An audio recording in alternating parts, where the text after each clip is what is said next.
안녕하십니까. 한국기독교 이단상담연구소 박형택 목사입니다. 오늘은 요한계시록 13장의 내용을 요약해서 정리해 보고자 합니다.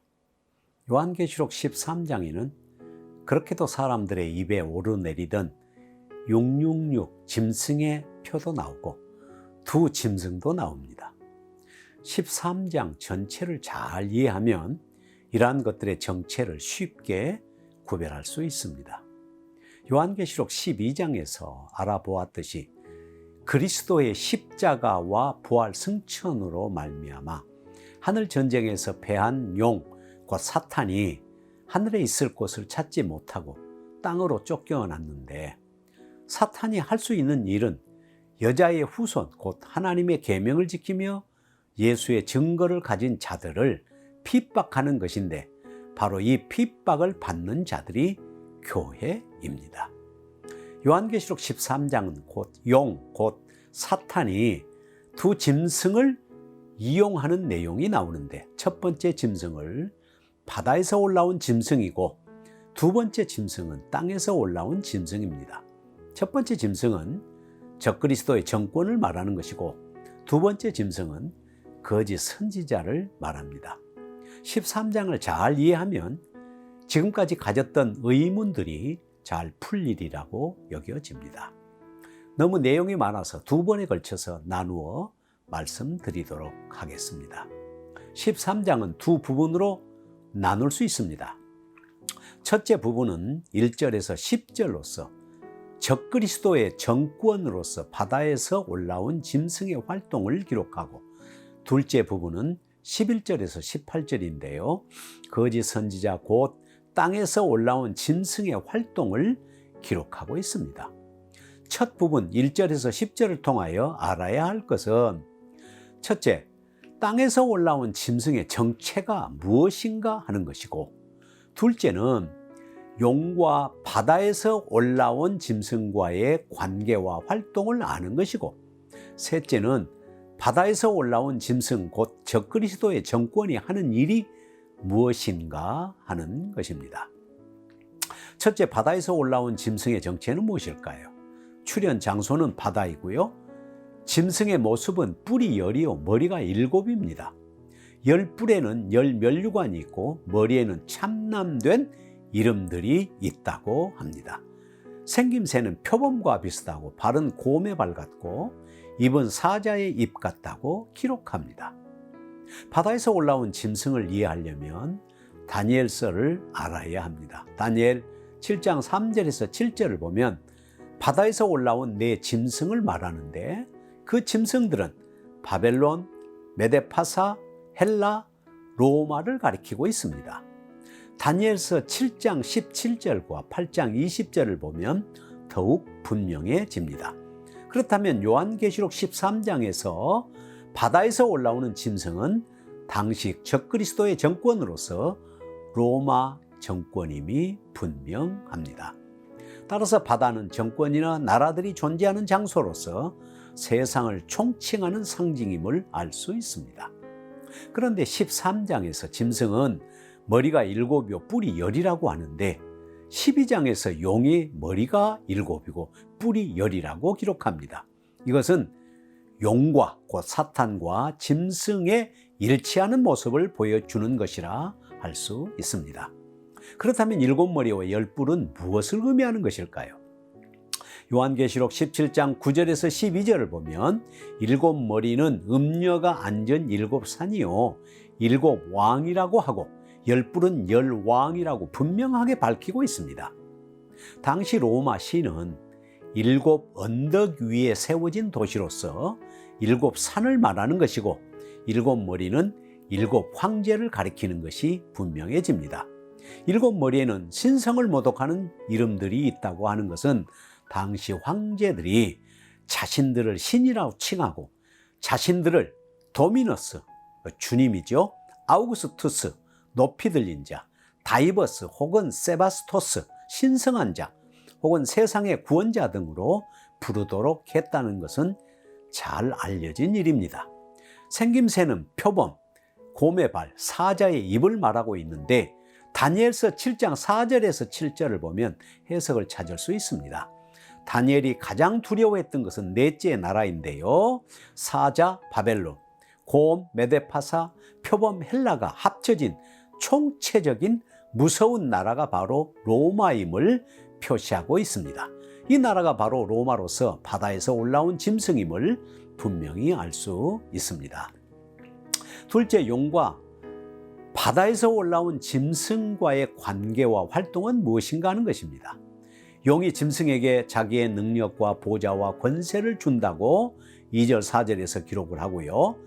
짐승은 과장되고 신성모독하는 입을 받았고 42달 동안 일할 권세를 받았다고 합니다. 각 족속과 백성과 방언과 나라들을 다스리는 권세를 받았다고 7절에서 말하고 있습니다.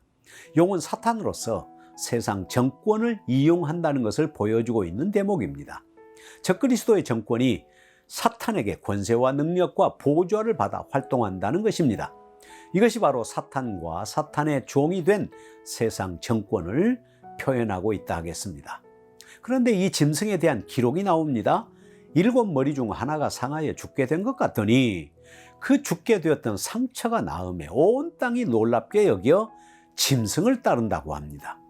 12절에는 죽게 되었던 상처가 나은 자라고 기록하고 14절에는 칼에 상하였다가 살아난 짐승이라고 기록합니다. 17장 8절에서는 네가 본 짐승은 전에 있었다가 지금은 없으나 장차 무적행으로부터 올라와 멸망으로 들어갈 자라고 기록하고 있습니다. 도대체 누구를 말하는 것일까요? 사도 요한은 당시의 잔인한 폭군 네로와 로마의 제국적인 힘을 동일시하고 종말론적인 대적으로서 네로에 대해서 기록하고 있음을 알 수 있습니다.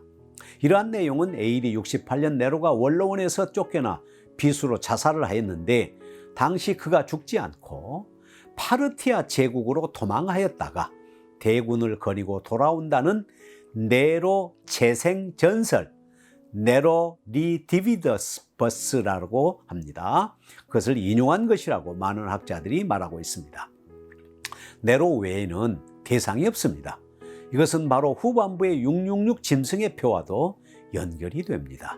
그러면 이 짐승이 하는 일이 무엇입니까?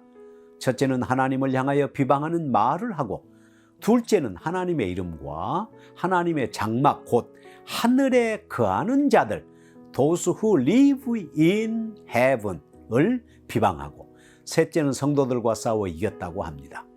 사탄이 하는 일이 하나님을 향하여는 신성모독하는 말을 하고, 하나님의 장막 곧 하나님의 백성들로서 교회에게는 중상모략을 하고 교회를 핍박하여 정복하는 일을 하는 것입니다. 이것은 로마 정권이 당시 그리스도인들 곧 교회를 핍박하고 성도들을 죽음으로 내몰았던 것을 확실하게 보여준다 하겠습니다.